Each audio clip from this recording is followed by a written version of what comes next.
But my next guest with me in the studio this morning does incredible things with pieces of paper. Lisa Lloyd from Hove began her career as a graphic designer and went on to start her own animation company, but now spends her time making spectacular sculptures from paper, many of them inspired by nature. You can see some of those creations on our BBC Sussex Facebook and Twitter right now. Hi Lisa, good morning. Hello, good morning. See, on the surface, messing about with bits of paper doesn't sound that inspiring, but just look at your work, even a brief glimpse shows that these are beautiful creations. Oh, thanks very much. But why, I suppose my first question is, why move from graphic designing, working in kind of motion animation for the screen, why change from that into this? Well, lots of reasons actually, because with animation, there's 25 frames a second, everything has to move very quickly, and you don't get the kind of, well, I didn't feel like you had the chance to really labour over something and spend hours and hours on something, because you only see it on screen for a second or two. And so being able to spend days and days and days working on the paper sculptures, it just meant that I can really put some love into it. You know, I wanted to create things that you could look at for on a wall or something for, forever kind of thing, rather than animation. It's on your screen, it's gone. What sort of stuff were you working with animation? Because I love animation. Yeah, so we did title sequences for TV shows, for the BBC, for Channel 4. So we did, what did I do? Gok 1 for Channel 4, and for the BBC we did Lily Allen for BBC 2. Right, so all these kind of, where you have the title sequence and the letters roll across the screen or whatever they do, or things fly out at you. Exactly, and our animation company kind of specialised in handmade stuff, so stop motion, and we experimented with a lot of fabric, plasticine, paper, all that kind of stuff, very tactile. And it was a kind of a reaction to what was happening at the time, which was very 3D, very shiny. And people realised actually what they like to see is a kind of, the person's hand has made it. It's a very tactile thing, yeah. With our son, we just discovered the beauties of Wallace and Gromit this Christmas because they were all on. So we've watched The Wrong Trousers and Close Shave and a Matter of Loaf and Death. Let's say several times, shall we?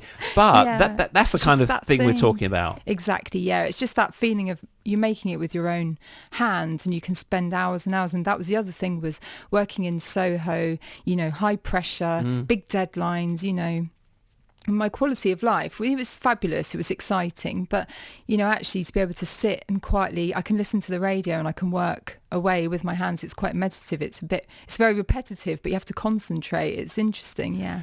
All right, so for those who can't see Facebook this morning, perhaps they're driving, you now need to describe your creations with paper. Lisa, go. Okay, so a good example at the beginning when I was doing it was I made a chameleon, and that was, I had to sculpt the body from card and paper, and then I hand cut probably about 3,000 tiny little triangles, which I then stick to the body, and you have to start from the tip of the tail, because of the way, feathers and scales and stuff, they're layered up. So you have to start one end. So back to front, basically. Yeah, you have to start the tail. With birds, anything I make, you kind of start at the end and work your way around. And the very last thing you do is the eye. And the funny thing is, that's when it comes to life. Your chameleon is in a display box here. Can you just pass that to me so I can have a real closer look at it? So this is about, I would say this is about a foot or so square, this box, and your chameleon's inside. And so I'm just looking at now all the little details. So you start with there's the curled tail at the end of the chameleon. So you've started right in there with tiny bits of paper, and they're millimetres long. These aren't they? Yeah, sometimes they're like 3 millimetres or something, and then as they get to the head, they get bigger. And what's the frame underneath all of this makes? You can't card. It's card. It's all 100% paper. Yeah. Wow. Yeah. And then you're gluing them individually. And it's interesting because it's quite psychological, because halfway along I start going, I want to stop. I want to stop. Just do half a chameleon. And I'm like, keep going. Well, in fairness, you've only got to do one side, so really you are doing half a chameleon, aren't you? And you thought working doing one of 25 frames a second on animation was hard work. This is really hard work. It's very fun though. In terms of the colour palette for this chameleon, describe that for people listening now. I was trying to experiment, because I'm from a graphic design background, so I tried to experiment a bit with pattern and colour, so it's not true to life in that sense. And also there's a beetle here as well that's not true to life. I'm sort of inspired by fashion, and art. And so I've got this beetle here that's inspired by Alexander McQueen, one of his fashion, one of his seasons, and just like to play with pattern and colour as well as true to life. Yeah, in this chameleon there's yellows and pinks and greys and whites, and there's a little pink stripe down one side, and then you get to the head, and then now, so if I just look at the eye, chameleons' eyes, they stick out the side, don't they? They go in all sorts of funny directions. Yeah. But that looks from the side on like that's just 20 layers of increasingly small turquoise circles. Yeah, that's right. That's right. Yeah, you can kind of create round spheres and stuff. Obviously, paper doesn't like to go around a spherical object, so you kind of always bounce back, wouldn't it? Yeah. So you sort of layer it up to create that illusion. Is that about 20 layers? It looks like it. Yeah, it's loads of work. How long would that have taken you? This is your first one. That was one of the first ones I made, and that probably took me about 2 weeks. Wow, sort of doing proper working days. Yeah, because sometimes I would go wrong and need to, and things. Because I was learning as I was going, and sometimes you make mistakes as you learn, don't you? Yeah, you do. The ones that are on our Facebook page, there's a little trio of birds on some branches there. Yeah, those ones are a kind of a move along for me, because what I realised, what I like doing most when I make the paper things from nature is I want them to look like they're alive. Mm-hmm. And what I found was if I made the bird looking straight on, it didn't quite feel alive. A bird, they're constantly moving. They ruffle their feathers. They dart around, they don't just stay stock still, and so I always try to tilt the head. So as I'm sculpting the card base, I try and sculpt the head so it's turning its head and create the illusion like the wings have just ruffled a bit, to make them feel alive. And the blue one, I don't know what sort of blue bird that is. The blue tit? Blue tit's got his wings out. Yeah, it's a blue tit, a great spotted woodpecker and a robin. Robin, yeah. Yeah. Oh, so they're there. British birds, yeah. Yeah. Butterfly. Yes, oh my goodness. That was for Country File, BBC Country File. Really? What did they need it for? They're supposed to be showing us real country stuff. Yeah, that was like last spring. It was for the spring special, and they were in Sussex, and so they contacted me because I'm a Sussex artist, I guess, and I went to Pulborough Brooks. Yeah. And we filmed there, and they asked me if I had any Sussex-based creatures, and they asked if I could make a butterfly. So that's the Duke of Burgundy, which is local to our town.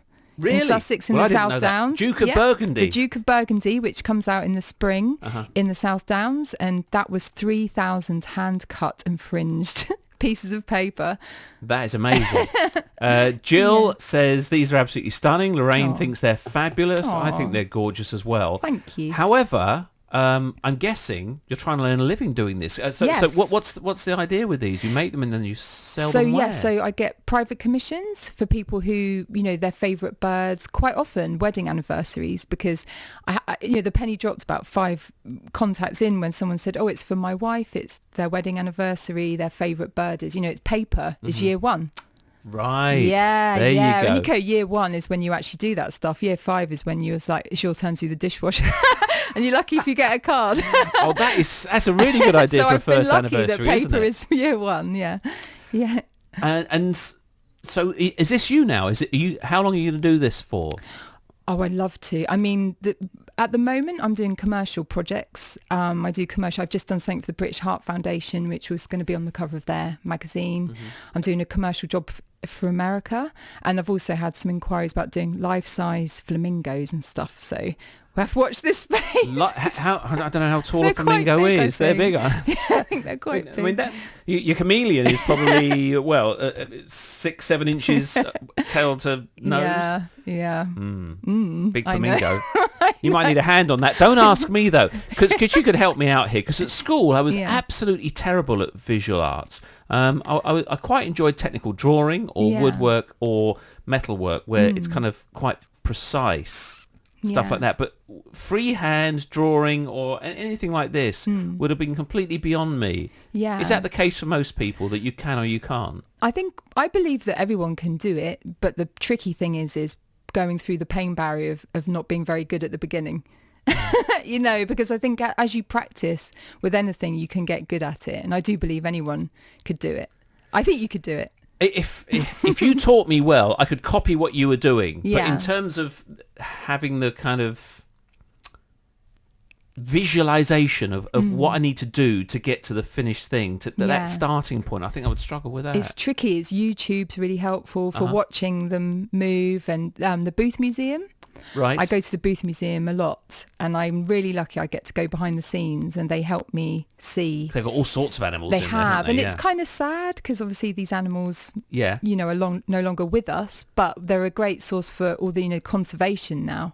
So they use them for conservation, that people can see toucans. I can see a toucan now in real life, really study it up close. Yes. Where I wouldn't, in everyday life, you can't really see. So that helps. It's an amazing thing to have done. And in terms, you were talking about the pressures of working in Soho and Yes. deadlines and all of that. Yes, So yeah. how has your life changed from that side of things? Oh, it's so mellow. Well, actually, I say that then, and then there I am making emergency butterflies for Country Farm. But I suppose that's only pressure you're putting on yourself. Exactly, yeah. A day-to-day life, I can come into the studio. I work at a lovely place in Hove, lots of talented people, really creative, and I get to sit and listen to the radio and just kind of zone out. And I can turn around and 4 hours has passed and I haven't noticed it.